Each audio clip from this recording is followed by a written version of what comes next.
cord to brush off. She yanked the phone out, saw the number, and almost hit ignore.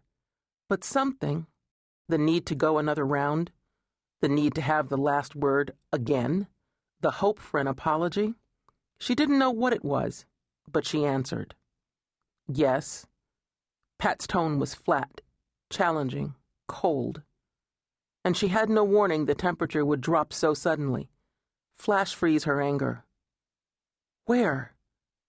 I'm on my way. Pat waved frantically for a taxi, wanted to stand in front of one, make it stop.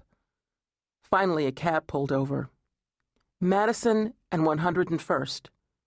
She willed the lights to stay green, the traffic to clear, but it seemed to be taking forever, like they were driving over shifting sand. Perched on the edge of the seat, she prayed for this to be all right, and tried to remember that even a bad day has good parts. Chapter 1. From What Ifs to Reality. 5 years ago, New York, New York. I can't look!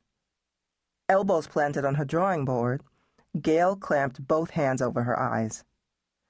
Ever since she'd sent the final sketches, specs, and fabric samples, she had worried she'd left out something important, or that it wouldn't look the way she imagined, or that it was a great big mistake. What are you worried about? Pat dug through the squeaky mass of packing peanuts as if she were searching for buried treasure. Yesterday the doll maker they had contracted said the original doll was on the way, and all morning Pat had worn a rut between her desk and the big windows at the front of the third-floor walk-up office, scanning the horizons of West 23rd Street and 8th Avenue, willing the FedEx truck to round the corner before its usual mid-morning run. Pat grabbed hold of an arm and pulled. She's beautiful! Gayle peeked through her fingers. Then she was out of her seat. Oh, let me hold her! Gayle had started drawing Elle Crawford, with her 2 fat braids crisscrossing the top of her head, blue jeans, a pink velour shirt, and big brogans like the clunky ones her daughter had to wear to support her feet.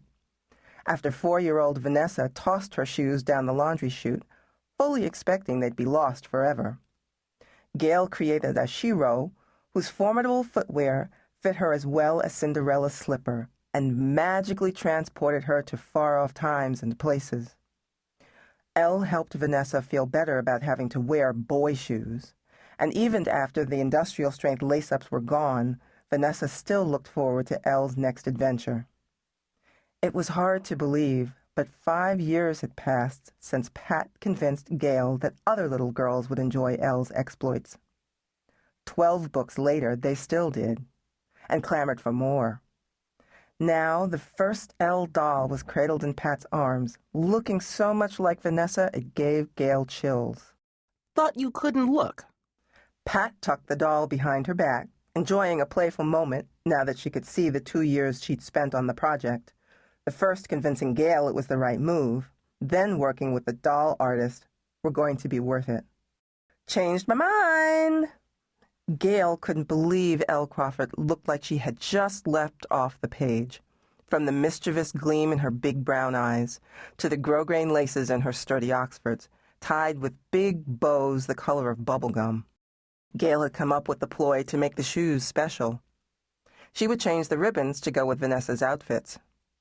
The doll's shoes were patent leather, but Vanessa's father had kept hers polished so they gleamed. A memory Gayle chased out of her head, thinking, I will not let Ramsay spoil this. Okay, I'll share.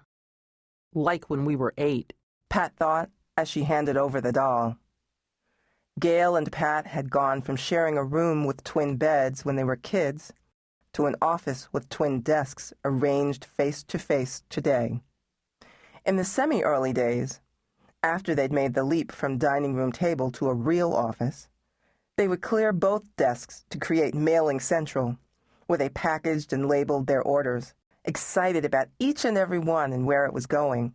And they celebrated across the desks with champagne and a sausage and mushroom pie from the greasy pizzeria on the corner when they shut down the assembly line and hired a fulfillment house to handle getting the books from printer to customer. Definitely slumming it